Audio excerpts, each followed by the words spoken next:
Digne l'agneau sacrifié,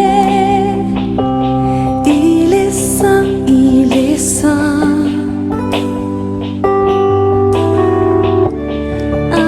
Bonjour, bien-aimés dans le Seigneur. Soyons les bienvenus dans la présence de notre Dieu. Amen. Par sa grâce, il nous réunit ce matin selon sa grande fidélité. C'est un privilège qu'il nous accorde d'être présent devant lui et d'avancer dans le développement de ce culte de ce matin pour parvenir à important, celui du partage de sa parole. Amen. Nous n'allons pas oublier de saluer nos très chers téléspectateurs qui continuent de disposer les précieuses minutes de leur temps pour suivre le message, pour suivre nos vidéos. Bien aimés, nous encourageons davantage pour le privilège que tu nous accordes, nous et nous, tant que vous disposez à suivre les messages. Et nous voulons vous encourager dans cette langue, nous disant que ce temps que vous disposez n'est pas une perte. Alléluia. Amen. Dieu sait comment s'en servir pour continuer à œuvrer dans vos vies selon cette norme parfaite. Amen. Amen. Nous nous remettons en main du Seigneur afin qu'il nous accorde encore selon sa grande bonté la grâce ce matin, parce qu'il a mis en réserve pour nous au travers de sa parole. Père tout-puissant, Dieu de fidélité, gloire glorieux, nous te bénissons et t'élévons. Nous célébrons ton Saint-Nom et te magnifions, mon Père, au nom de Jésus de Nazareth, Dieu saint. Merci, ô Dieu, de ce que tu nous conduis jusqu'à cet instant. Roi des rois, nous voulons nous remettre davantage en tes mains, ô Dieu. Ô Père, selon ta grande bonté, notre entendement et notre compréhension spirituelle ce matin. Ô Éternel, donne-nous en ta grande fidélité un cœur et des oreilles de lycée. Maintenant, chacun a tout le pouvoir saisir ce que tu as mis en réserve pour nous ce matin, à la gloire de ton Saint-Nom, au nom de Jésus de Nazareth. Amen. Amen. Nous asseoir. Seigneur, ce matin, nous conduit à introduire un autre thème qui vient davantage dans l'édification de nos âmes, tout comme le maçon dans la construction en parterre ou en matériaux définitifs, va parterre après parterre et rangée après rangée. Alléluia. Amen. Nous parlerons ce matin. C'est l'identité spirituelle qui importe le plus.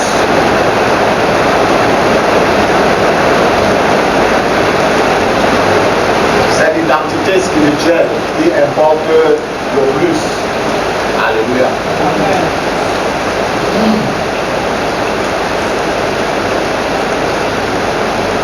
Et si l'homme a deux identités, il a l'identité physique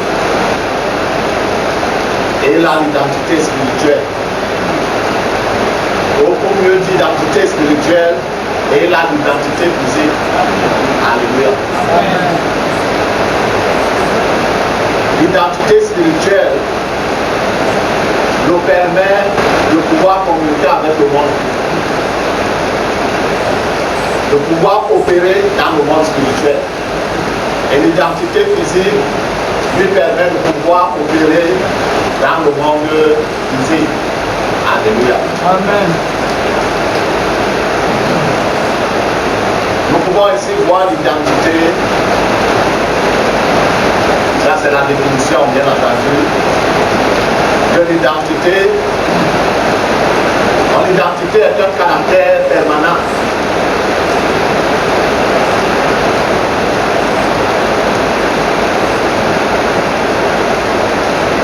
L'identité est un caractère permanent et fondamental.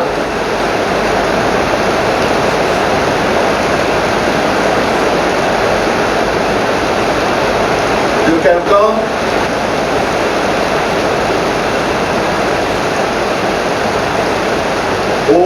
d'un groupe. Donc quand on parle quelqu'un d'une personne ou d'un groupe de personnes.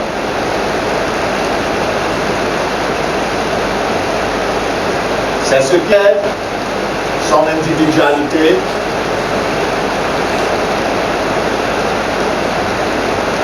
C'est ce qui fait son individualité.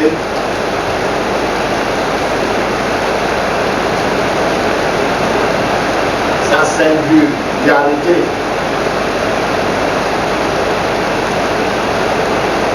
C'est ce qui fait son individualité, sa singularité. Alléluia. Amen. Dans l'identité d'une personne, c'est ce qui fait de cette personne ce qu'elle est. Alléluia. Amen. Si on prend l'identité physique d'une personne, on devrait, dans une société donnée, procéder par sa date de naissance, son lieu de naissance. Alléluia. Et voir son lieu de résidence. Le nom de son père, le nom de sa mère, tel que nous avons dans nos actes de naissance. Alléluia. Amen. L'acte de naissance n'est que la représentation, ou la carte d'identité n'est que la représentation de ce que nous sommes. Parce que si on nous regarde, on ne peut pas lire notre nom sur notre face. Alléluia. Amen. On ne peut pas lire notre âge sur notre face. C'est donc là que nous sommes de sexe masculin ou féminin, mais notre nom, notre âge, notre lieu de naissance, notre résidence, le nom de notre père ou de notre mère ne suffira pas sur notre face. Alléluia. C'est pourquoi on représente cela par l'acte de naissance et plus tard par la carte d'identité. Lorsqu'on entre dans la majorité. Alléluia. Amen. Nous disons donc que l'entité spirituelle importe le plus. Alléluia. Amen. Parce que l'homme est qu'un esprit.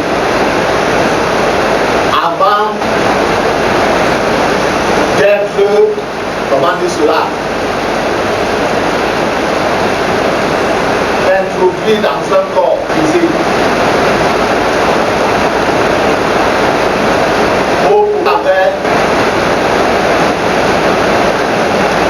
comment Dieu avait prévu que l'homme puisse être en contact avec le monde physique.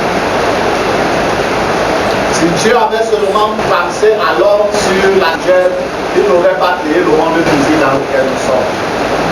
Amen. Nous allons lire dans le livre de Job.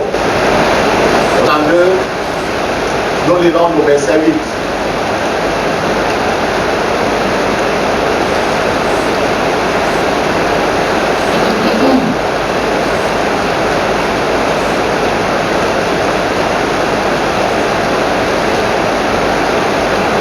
Job chapitre 32, au verset 8. Dans ma version, il est dit, mais en réalité, dans l'homme, c'est l'esprit. Pour que le Dieu tout-puissant qui donne l'intelligence. Alléluia. Je vous fais comprendre ici qu'en réalité, dans l'homme, c'est quoi? L'esprit. C'est l'esprit. Ceci nous amène à comprendre ce que Genèse au chapitre 2, pardon, au chapitre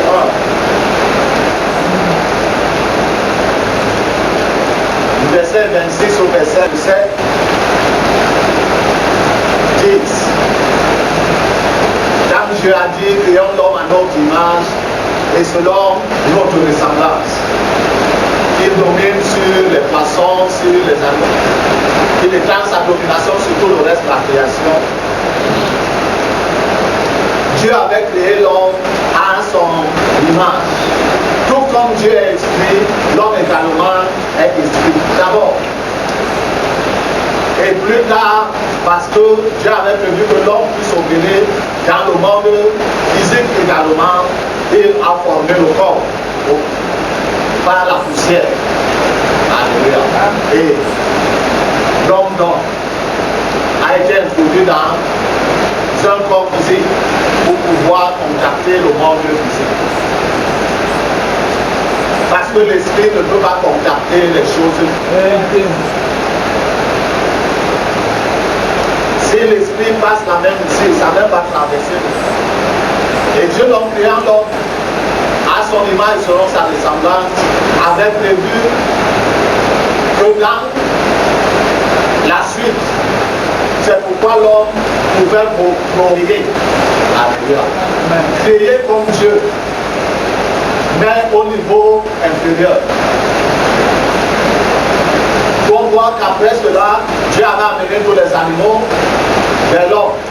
Et c'est l'homme qui a donné le nom aux animaux, même à toutes les autres créatures.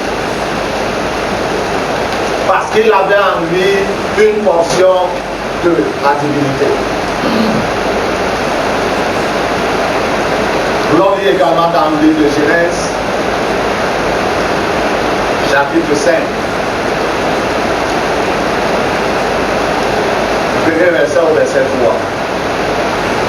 Chapitre 5, premier verset au verset 3, il nous est dit: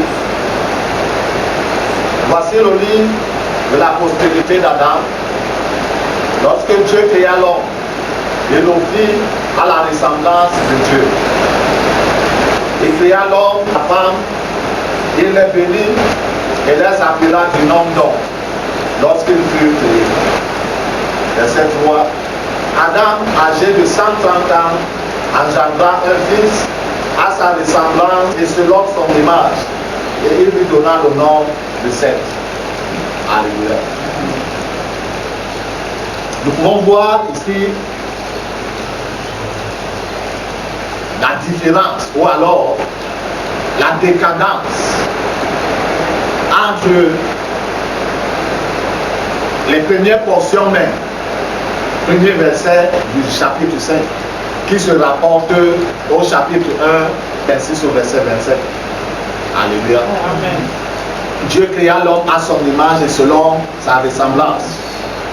Il fit l'homme et la femme à son image et selon sa ressemblance. Lorsque le péché s'est introduit dans la vie de l'homme par la désobéissance, il nous est rapporté que l'homme, lorsqu'il vient maintenant créer ou procréer, au lieu de procréer à l'image de Dieu selon la ressemblance de Dieu, il commence à procréer à son image et selon sa ressemblance. Alléluia. Parce que, or, ce n'était pas ce qui était prévu dans le plan de Dieu. Amen. Si l'homme n'avait pas péché, l'homme aurait procréé à l'image de Dieu et selon la ressemblance de Dieu, comme il était lui-même. Mais le péché est venu désorganiser le plan de Dieu. Ou alors l'homme a contribué à désorganiser le plan de Dieu. Pour mieux dire, l'homme s'est associé avec l'adversaire de Dieu pour s'organiser le plan de Dieu. Si Adam n'avait pas péché, on n'aurait pas besoin de la nouvelle naissance. Alléluia. Amen. Jésus ne serait pas venu. Puisque Adam aurait prié pour payer les enfants de Dieu. On n'aurait plus besoin que le Seigneur Jésus vienne et qu'il se sacrifie pour l'humanité tout entière afin de remettre le plan de Dieu en marche pour l'humanité. Dieu a voulu tout simplement montrer à l'humanité tout entière qu'il n'y a pas d'indépendance. Dans cette vie, dans cette existence, il n'y a pas d'indépendance. Soit on est dépendant de Dieu, soit on est dépendant du diable. Alléluia. Si on est dépendant de Dieu, on a tout ce que Dieu. Si on est dépendant du diable, on a tout ce que le diable nous dispose. On ne peut pas avoir ce que Dieu nous dispose, ce que le diable nous dispose. Et puisque c'est Dieu qui est le créateur, les conséquences suivent celui qui se déclare dépendant de Dieu ou devenir dépendant du diable. Les conséquences en suivent. Alléluia. Amen. Et l'identité spirituelle donc, c'est ce qui fait de nous ce que nous sommes aussi. l'identité spirituelle, dans l'identité spirituelle, on va nous demander quel est le nom de notre Père, quel est le nom de notre... Quel est le nom de notre Père, quel est le nom de notre Mère.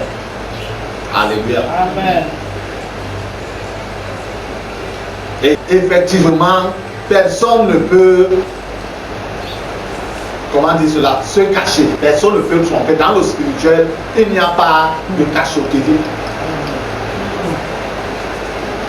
Amen. Amen. Il n'y a pas de cachotterie. Tout est au clair. Spirituellement donné, si on est enfant de Dieu, ça se voit, ça se sait. Si on n'est pas enfant de Dieu, ça se voit également et ça se sait. Alléluia. Amen. On peut être dans une assemblée donnée où il y a l'homme de Dieu, le plus loin du monde, dirige cette assemblée et qu'on ait participé dans tout, comment dire cela, le cursus des choses qui ont été faites, mais sans toutefois être enfant de Dieu. Alléluia. C'est ce pour le pourquoi chacun devrait, pendant que le temps se fait, chercher à connaître quelle est son identité spirituelle. Parce que c'est l'identité spirituelle qui est la véritable identité. Amen. Alléluia. Amen. Juste l'identité physique, on peut la changer. Ou alors on peut avoir une autre identité que l'identité, comment la première identité qu'on a. Si quelqu'un qui ne sait pas dans un pays européen, bon, on pourra savoir parce que les Européens ont une peau claire et lui il a une peau noire. Alléluia. Mais si pas dans un autre pays africain où c'est la peau noire qui est, on ne pourra pas facilement savoir qu'il n'est pas réellement natif de ce pays. Dans le spirituel, on ne peut pas avoir deux identités. Vérité. Yes. Et l'identité première que l'être humain avait, qui est l'identité divine, et qui devait, ou Adam et Ève devait les conduire à procréer des enfants de Dieu, ils l'ont perdu. Alléluia. Amen. C'est pourquoi, à cause du péché bien entendu, c'est pourquoi ils sont restés avec une autre identité. L'identité du péché. Ou pour mieux dire l'identité du diable. Parce qu'ils ont désobéi à Dieu, ils ont obéi au diable. Donc, il y a eu des connexions du côté de Dieu et connexions du côté du diable. Leur identité physique restait toujours. C'était des êtres humains. Physiquement, ils fonctionnaient toujours. Alléluia. Mais spirituellement, ils étaient morts de Dieu. Et actifs vis-à-vis du diable. Alléluia. C'est pourquoi d'un péché, le deuxième est venu. Qui a appris à Abel comment devenir meurtrier? Qui lui a appris? C'est le premier meurtrier qui l'a appris à comment devenir meurtrier, puisqu'il avait désormais son identité. Alléluia. Amen. Il avait désormais, Adam est désormais l'identité de l'autre dans les scènes de Dieu. Il est le premier meurtrier et c'est lui qui peut seulement insuffler quelqu'un à commettre le meurtre. Partant de là, les péchés se sont multipliés. D'où Dieu, dans sa grande bonté et dans sa fidélité, aimant l'homme au-delà de tout amour, a voulu ramener les choses à l'ordre. Alléluia. Amen.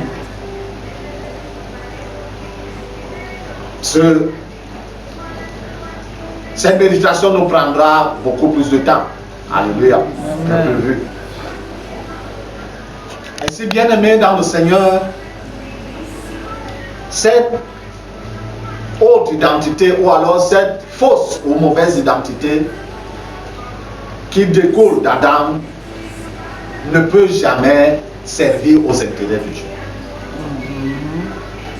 Elle ne pourra que servir aux intérêts du diable.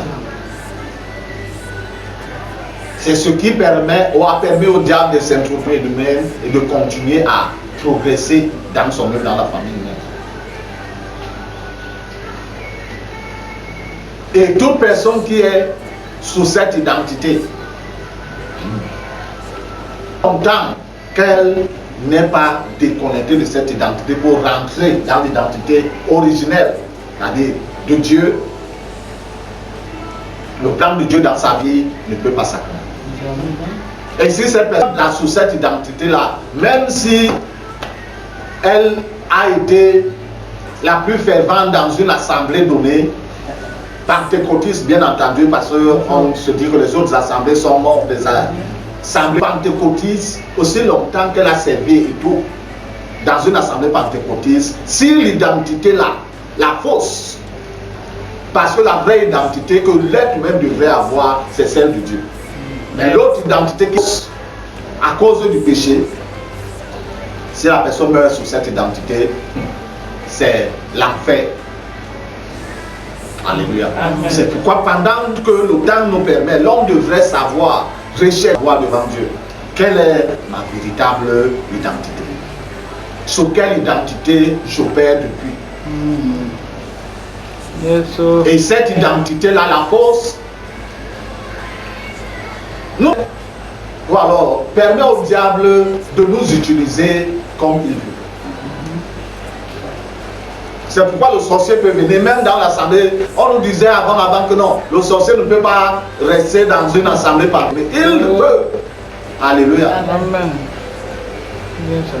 Ils viennent, d'autres sont même pasteurs, évangélistes, prophètes, apôtres, docteurs, évêques, archevêques et tout et tout. Mais il est sorcier. Ou elle est sorcière. Pourquoi? Parce que opérant sous la fausse identité. Puisque c'est spirituellement qu'on a dit, c'est spirituellement qu'on a juge. Si Dieu ne trouve pas les yeux spirituels pour voir que la personne qui est ici, pendant qu'elle est habillée dans tout l'apparat, comment dire, ecclésiastique, le col blanc, les vêtements sacerdotaux, pendant que on voit les yeux physiques habillés comme ça, les yeux spirituels, quand si Dieu t'ouvre, tu vois que celui-ci, c'est un ancêtre qui a très longtemps, c'est un patriarche, avec tous les appareils traditionnels, spirituellement donnés. Alléluia. C'est ce qui fait le plus souvent que lorsqu'une telle personne meurt, les ayants droit vivants dans la famille disent qu'on doit l'habiller selon la tradition, parce qu'il appartenait à la tradition. Il n'appartenait pas à Dieu. À l'église, on va se mettre à discuter, à vouloir bagarrer, à vouloir... Eux, ils insistent qu'on doit l'habiller de manière traditionnelle. Parce qu'ils veulent, comment dire cela? En fait, l'honorer sur une véritable identité. Quand un policier meurt, comment dire, on habille son cadavre en civil.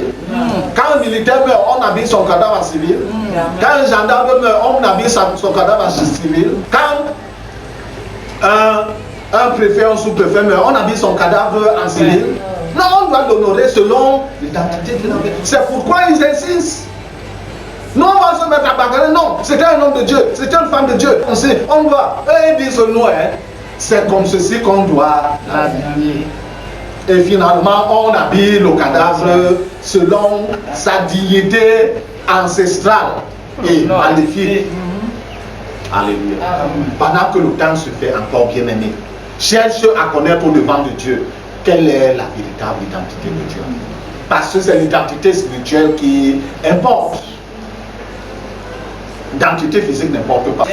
Dans cette masse, en fait, dans cette existence même. Va même dans l'autre bout du monde, l'identité spirituelle. On nous disait avant que non, la sorcellerie ne traverse pas les mers. Donc si tu quittes ton pays, tu traverses la mer, tu vas à l'autre côté. La sorcellerie ne va plus t'atteindre. Ça c'est l'ignorance. Je ne vais même pas dire le mensonge. C'était les ignorants qui parlaient ainsi. L'eau empêche l'esprit de se déplacer. Il a même besoin de demander le visa dans le pays où il veut aller. Il a besoin même d'avoir le passeport. Est-ce qu'il a besoin d'avoir la carte d'identité? Est-ce qu'il a besoin d'un billet d'avion? Il voyage. Alléluia. Bien aimé dans le Seigneur, que le Seigneur bénisse sa sainte parole soit dans nos cœurs. Surtout et surtout que nous puissions précisément la garder afin de l'exploiter convenablement devant Dieu. Amen. Amen. Père Tout-Puissant, Dieu de fidélité, de grâce, nous te faisons ce matin. Nous t'élevons et t'exaltons, oh Dieu, pour ta parole que tu nous adresses. Roi des rois, que ton Saint-Nom soit élevé et béni. En tes mains, Seigneur, notre roi et notre Dieu, nous remettons au Père de gloire. Ô Seigneur, Dieu, cette personne à qui tu accorderas la grâce de croiser ce message vidéo, que ce soit, ô Seigneur, notre Dieu, un homme ou une femme, quel que soit son âge, ô Dieu éternel, accorde à cette personne la disposition, Seigneur, notre Dieu nécessaire. Ô Père éternel, par ton esprit, donne à cette personne, ô Père éternel, notre Dieu, un cœur et des oreilles de disciples. Pendant que cette personne, Seigneur, Dieu, suivra ce message, qu'elle se sente concernée, qu'elle se dispose à son esprit et qu'elle se mette à la recherche de la véritable identité sous laquelle elle opère, éternel. Et que Dieu, pendant ce temps de couple, au Seigneur, tu puisses, Seigneur, visiter cette personne dans le plan, Seigneur Dieu, notoire de sa vie. Car toi, tu connais parfaitement chaque être humain. Intervenant, Seigneur Dieu, partout où l'ennemi a étendu la main pour apporter, Seigneur Dieu, son œuvre de destruction. Père éternel, que par ta main puissante, tu renverses tout ce qu'il avait construit, Seigneur. Tu renverses tout ce qu'il avait élevé comme tes plans dans la vie de cette personne au nom de Jésus qui Nazareth. Quel que soit, Seigneur Dieu, l'aspect de sa vie où l'adversaire avait lancé ses assauts pour cribler cette personne, renverse ce qu'il a mis sur pied, Seigneur. Détruis, Père éternel, Dieu, ce plan dans le vie pour, Seigneur, notre Dieu, remettre ton plan en exécution dans la vie de cette personne selon ta grande bonté. Sois élevé, ô Dieu, sois célébré, honoré. Toi qui as jamais, Seigneur, notre Dieu, notre existe, Seigneur Dieu, pour toujours. Sois glorifié, Père éternel. Au ciel, entouré d'éclairs, bruit de ton